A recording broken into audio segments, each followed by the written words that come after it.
بسم اللہ الرحمن الرحیم۔ السلام علیکم ورحمۃ اللہ وبرکاتہ۔ نماز نبوی کا طرز عمل کیا تھا؟ نماز پڑھنے کا طریقہ، نماز کے آداب۔ محترم ناظرین، نماز بذات خود جتنی اہم ہے، اس کے ادا کرنے کے طریقے کی اہمیت بھی اسی قدر بڑھ جاتی ہے۔ نماز کے بارے میں بس یہی حکم نہیں کہ اسے ادا کرو، بلکہ حکم یہ ہے کہ اس طرح ادا کرو جس طرح مجھے ادا کرتے دیکھتے ہو۔ سورہ النساء کی آیت نمبر 80 میں ارشاد ربانی ہے، جو شخص رسول کی فرما برداری کرے گا تو بے شک اس نے اللہ کی فرما برداری کی، اور جو نافرمانی کرے تو اے پیغمبر تمہیں ہم نے ان کا نگہبان بنا کر نہیں بھیجا۔ اس حکم الہی کی تعمیل صرف اطاعت رسول صلی اللہ علیہ وآلہ وسلم کی صورت ہی میں ممکن ہے۔ جس طرح نبی کریم صلی اللہ علیہ وآلہ وسلم کے خلاف عمل لایا گیا کوئی نیک کام قابل قبول نہیں، اسی طرح نماز بھی آپ صلی اللہ علیہ وآلہ وسلم کے بتائے ہوئے اور سکھلائے ہوئے طریقے کے خلاف پڑھی جائے تو قبول نہیں ہوتی۔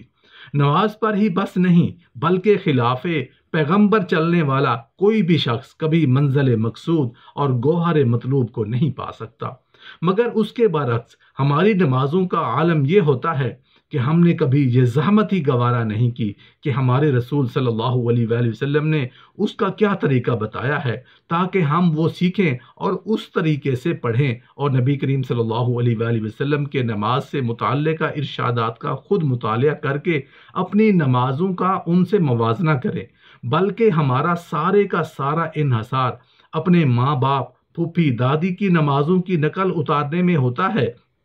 جس طرح وہ نماز پڑھتے ہیں یا انہیں پڑھتے ہوئے دیکھا، ویسے ہی ہم بھی مشین سے انداز کے ساتھ چند حرکات و سکنات اور کچھ قرات و تلاوت اور ذکر دعا کر کے یہ سمجھ لیتے ہیں کہ ہم نے اقامت الصلاۃ یا ادائے نماز کا حق ادا کر دیا ہے۔ آپ خود ہی بتائیں کہ اس نماز کو کیا نام دیا جائے، نماز نبوی صلی اللہ علیہ وآلہ وسلم یا نماز آبائی؟ اب آپ ہی بتائیں کہ مسلمانوں کی نماز کیا واقعی ایسی ہوتی ہے؟ ساری نماز ہی بے چین ہوتی ہے، رکوع و سجود قوم و جلسہ ہی نہیں، بلکہ ہم نے تو نبی کریم صلی اللہ علیہ وآلہ وسلم کی پوری نماز کا حسین سراپا ہی بگاڑ کر رکھا ہوا ہے۔ لہٰذا ہمیں چاہیے کہ جب ہم نماز ادا کریں تو وہ سنت رسول صلی اللہ علیہ وآلہ وسلم کے مطابق ہو، اور نماز کے وقت رکوع اور سجود کا خیال رکھیں، کیونکہ جو شخص رکوع اور سجود اطمینان کے ساتھ نہیں کرتا اس کی کوئی نماز نہیں۔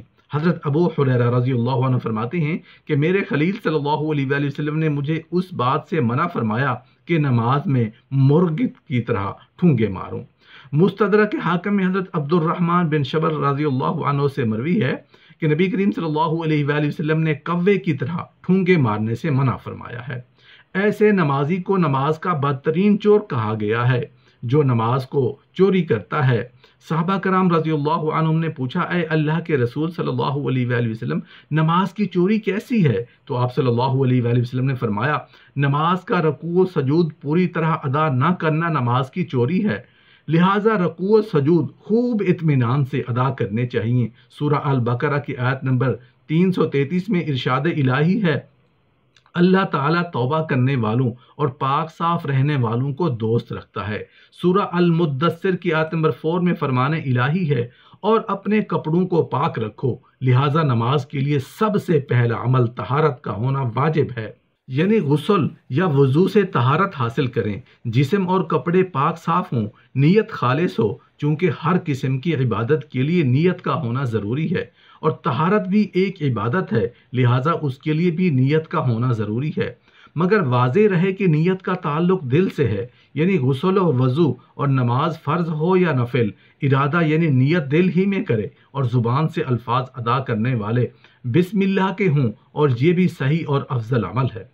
پھر صحیح سنت کے مطابق وضو کے اعضاء کو دھویا جائے، 1 سے لے کر 3 بار تک دھونا جائز ہے، اس سے زیادہ دھونا گناہ ہے، اور 1 بار سر کا مسح کریں، ساتھ ہی کانوں کا مسح بھی ضروری ہے۔ اس طرح وضو مکمل کیا، پھر اس کے بعد وضو کی دعا کی، تو ایسے مسلمان کے لیے جنت کے 8 دروازے کھول دیے جاتے ہیں، جہاں سے چاہے گا وہ جنت میں داخل ہو سکتا ہے۔ یہ کتنا بڑا انعام ہے! اللہ تعالیٰ سے دعا ہے کہ وہ ہمیں بھی ان انعامات یافتہ لوگوں میں شمال فرما لے، آمین۔ یاد رہے کہ وضو کے اعضاء میں سے کوئی جگہ خشک نہیں رہنی چاہیے۔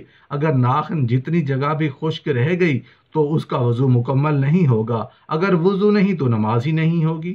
اور نماز کے لیے وضو کا مسنون طریقہ یہ ہے کہ رسول اللہ صلی اللہ علیہ وآلہ وسلم نے فرمایا، جس نے میرے وضو کی طرح وضو کیا، پھر 2 رکعتیں نماز ادا کی، اور اس نے اپنے آپ سے دل ہی دل میں کوئی گفتگو نہ کی، ایک روایت میں ہے کہ اس میں کوئی بھول نہ ہو، تو اس کے گزشتہ تمام گناہ بخش دیے جاتے ہیں۔ حضرت ابو حریرہ رضی اللہ عنہ کہتے ہیں کہ نبی کریم صلی اللہ علیہ وآلہ وسلم نے ایک روز نماز فجر کے بعد حضرت بلال رضی اللہ عنہ سے پوچھا، اے بلال، اسلام لانے کے بعد تمہارا وہ کون سا نفلی عمل ہے جس پر تمہیں اللہ نے بخشش کی بہت زیادہ امید ہے؟ کیونکہ میں نے جنت میں اپنے آگے آگے تمہارے چلنے کی آواز سنی ہے۔ حضرت بلال رضی اللہ عنہ نے عرض کی، یا رسول اللہ صلی اللہ علیہ وآلہ وسلم، میں نے اتنا زیادہ امید افزا عمل تو کوئی نہیں کیا، ہاں ایک کام میں ضرور کرتا ہوں، وہ یہ ہے کہ دن اور رات کے وقت میں جب بھی وضو کرتا ہوں تو جتنی اللہ تعالیٰ کو منظور ہو میں نماز پڑھ لیتا ہوں۔ وضو کرنے کے بعد 2 رکعت تحیۃ الوضو کی نماز ادا کرنا مسنون ہے، کیونکہ مذکورہ حدیث کی روح سے تحیۃ الوضو جنت میں لے جانے والا عمل ہے۔ نماز میں مردوں کے لیے کپڑے کا حکم۔ نماز کے لیے طہارت اور وضو کی طرح سطر کا بھی خیال رکھنا ضروری ہے۔ نماز کا آغاز کرنے سے قبل سطر پوشی بھی واجب ہے۔ نماز کے شایان شان لباس پہنا ہو جو مقامات سطر کی دونوں اقسام یعنی مغلظ اور مخفف دونوں کا ساتر ہو اور موٹا بھی ہو، تنگ و چست نہ ہو کہ اعضاء جسم کے چغلی کھائے۔ ایسا لباس اس دربار عالیہ کی حاضری کے لائق نہیں ہو سکتا۔ البتہ مرد کے لیے صرف ایک کپڑے میں بھی نماز پڑھنا جائز ہے، بشرطے کہ کندھے سے لے کر ران تک مردوں کے جسم کو ڈھانپے ہوئے ہو، کیونکہ ناف سے لے کر ران تک شرمگاہ ہے جس کا پردہ کرنا ضروری ہے، کیونکہ اس کے علاوہ اگر کسی نے شلوار، پاجامہ یا تہمد باندھا ہوا ہے تو وہ ٹخنوں سے نیچے نہیں ہونا چاہیے۔ حضرت ابو حریرہ رضی اللہ عنہ سے روایت ہے کہ نبی مکرم صلی اللہ علیہ وآلہ وسلم نے فرمایا، تہمد کا وہ حصہ جو ٹخنوں سے نیچے ہوگا جہنم میں جائے گا۔ نماز میں عورت کے لیے ضروری کپڑوں کا حکم۔ سر پر چادر یا موٹا دوپٹہ لیے بغیر عورت کی نماز نہیں ہوتی۔ حضرت عائشہ رضی اللہ عنہ سے روایت ہے کہ رسول اللہ صلی اللہ علیہ وآلہ وسلم نے فرمایا، بالغ عورت کی نماز چادر یا موٹے دوپٹہ کے بغیر نہیں ہوتی۔ دوران نماز عورت کا سارا جسم ہی سطر ہے سوائے چہرہ اور ہاتھوں کے، اس کے علاوہ سر سے لے کر پاؤں تک سارے اعضاء ڈھکے رہنے چاہیے۔ حضرت ام سلمہ رضی اللہ عنہ نے نبی کریم صلی اللہ علیہ وآلہ وسلم سے پوچھا، کیا عورت تہمد کے بغیر صرف لمبے کرتے اور دوپٹے میں نماز پڑھ سکتی ہے؟ آپ صلی اللہ علیہ وآلہ وسلم نے فرمایا، ہاں، بشرطے کہ کرتا اتنا لمبا ہو کہ اس سے پاؤں ڈھک جائیں اور موٹا بھی ہو۔ عورت اگر گھر سے باہر کسی ایسی جگہ پر ہے جہاں مرد اور عورتیں یعنی ملے جلے لوگ ہیں تو پھر نماز کے وقت بھی اپنا چہرہ اور ہاتھوں کو ڈھکے رکھے۔ باقی نماز میں مرد اور عورتوں کا کوئی فرق نہیں، نماز پڑھنے کا طریقہ ایک ہی ہے۔ اگر فرق ہے تو وہ یہ ہے کہ عورت کا مسجد میں نماز ادا کرنے کی بجائے گھر میں نماز ادا کرنا زیادہ افضل ہے، اور یہ حجاب و ستر کی غرض سے ہے۔